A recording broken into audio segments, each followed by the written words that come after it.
ভাই আর কিতে লাগবো কন? ভাই আর কিছু লাগতো না, ধন্যবাদ। আপনার দোন আরেকটা বলে রাখতে পারেন না, আপনার একলা একলা কষ্ট হয়ে যায় না? দোয়া করিয়েন ভাই, রাখুম রাখুম। আচ্ছা ভাই, ঠিক আছে।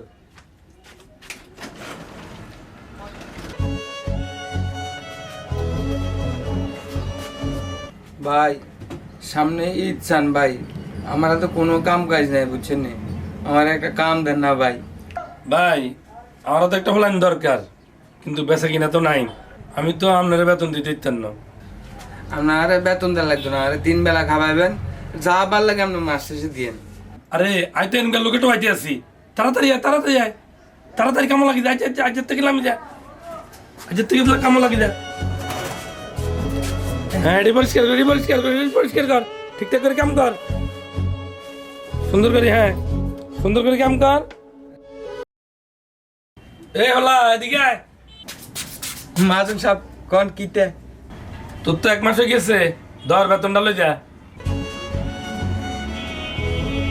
আরে মাজন সাহেব এতটা যে টিয়া দিছেন, এতটা যে টিয়া কত এনো? এই বেড়া তুই তো এসে ধাড়ে বাতে, তোর এখন 10,000 টাকা বেতন দিছি। এই বেড়া তুই কেন স্কিল লাই, তোর কি বেতন কম দিছি নি? আরে মাজন সাহেব আমি তো আপনার কাছে 1000 টিয়া আশা করি না, আপনার 10,000 টিয়া দিয়েছেন, আপনার কোনো লস তো হয়েছে নি মাজন সাহেব? আরে বেড়া লস হয় না, তোর দিও আর 25,000 টাকা লাভ। আপনার 10,000 টিয়া দিবেন, আপনার 25,000 টিয়া লাভ, তোর তো আপনারা কম দিছেন, আপনারা আরো টিয়া দিবেন, বরং সব ঘুরে অর্ধেক অর্ধেক করে আরো অর্ধেক দিবেন, অর্ধেক নেবেন। দোয়ান আর মাল আর তোর অর্ধেক কোন হিসাবে দিও, আর হকেরটা আয় রাখছি, তোর হকেরটা তোরে দিছি। না না, আপনি হক মারি খান, আপনি হক মারি খান, আপনি হক মারি খান, হক মারি খান আপনি।